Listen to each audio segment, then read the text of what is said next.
Southern Folk Saga, what's up? It's Von Wolf. And man, I'm freaking tired. But I've been having this hankering to do another little podcast, so I might as well get that done. I just recently got back from Alabama. Yeah. Went and saw my mother and stepfather, my sister and my nieces. My mother's actually in the hospital. So, you know, my wife and I packed up the vehicle and took a little trip, make sure things were good. Just got back yesterday and I'm exhausted, right? Work's busy as shit, life's busy as shit. Whatever, life is good, you know, as long as you got something going on, you have something to achieve, to accomplish, you know, anything to live for, you know, life is really good. Unfortunately, I don't have any heathen news for you. I don't have anybody let me know what's going on out there in the world, any gatherings or whatnots. So if y'all have anything, y'all shoot us a message and let us know what's up. Today's podcast can be pretty simple, pretty quick. I'm gonna entitle it Burning the Ships. And speaking of that, if you've heard the cool intro song I put on here, that is actually from a band called Blacktop Mojo out of Texas. Pretty good group, you know. The lead singer Matt James gave me permission to use that song as a bumper pretty much whenever I like, so I make sure to drop a link in the description to the music video or to the website. Also, I don't think they're heathen or honestly true. Still a pretty good band though. So speaking of burning the ships, there's an old story, and it's not in our lore. It's not in our sagas.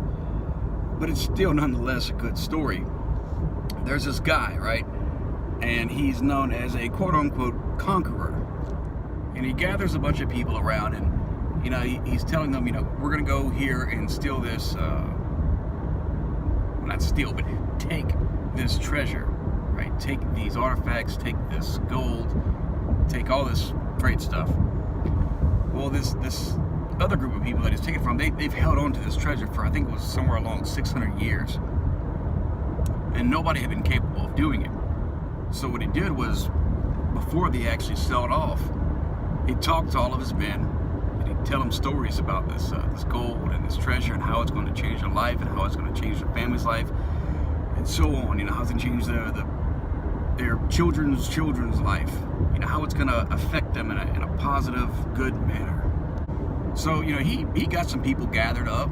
It wasn't a whole lot, to be honest, if I can remember correctly.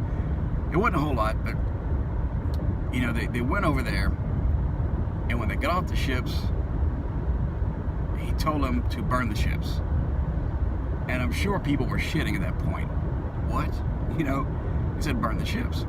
And the idea behind that was to, you know, basically instill in his group, right, his soldiers, that they were going to achieve victory.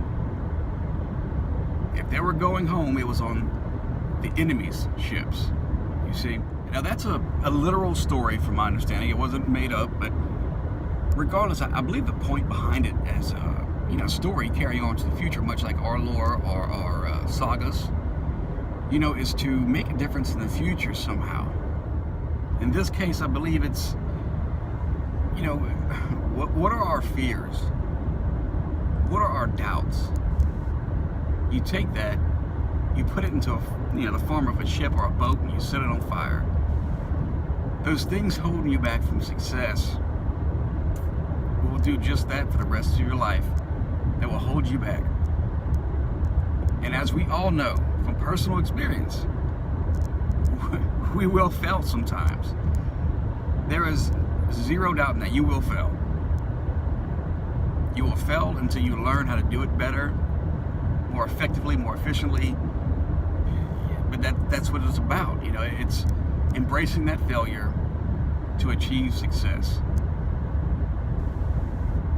Success comes in all forms, and if you listen to that Brian Wilton podcast interview that I had done, you know, we talk about it in there a little bit. If you listen to Weird Ways with Herschel Kaiser, you know, he talks about it a little bit.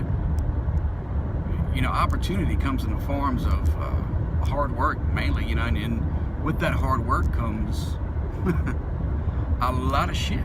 You know, it's not just physical labor. Sometimes it can be mental, emotional.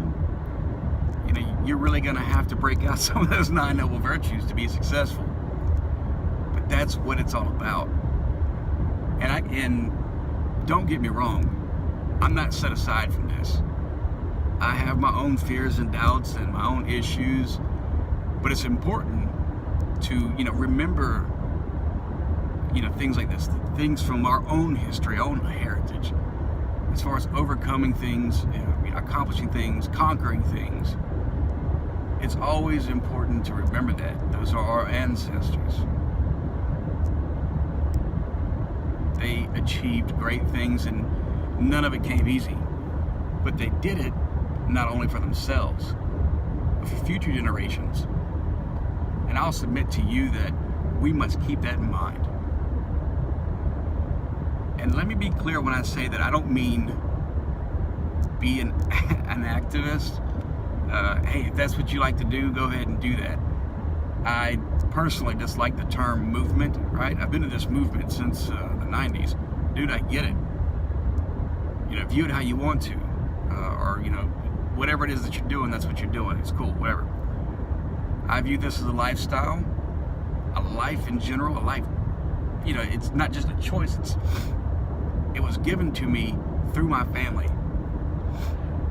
And I hold great value to it now. You know, of course, I had little value or no value prior to understanding this, but, you know, it really is a big part of my life now. It's wrapped up in it, you know. It's the same thing, so to speak. So with that being said, yeah, it's going to be a short, like I said, it's going to be a short podcast. But don't forget about your ancestors, what they went through, what they did, what they accomplished, achieved, etc., etc. And be inspired. Right? I try to end every podcast saying, don't be influenced, but always be inspired. Be inspired.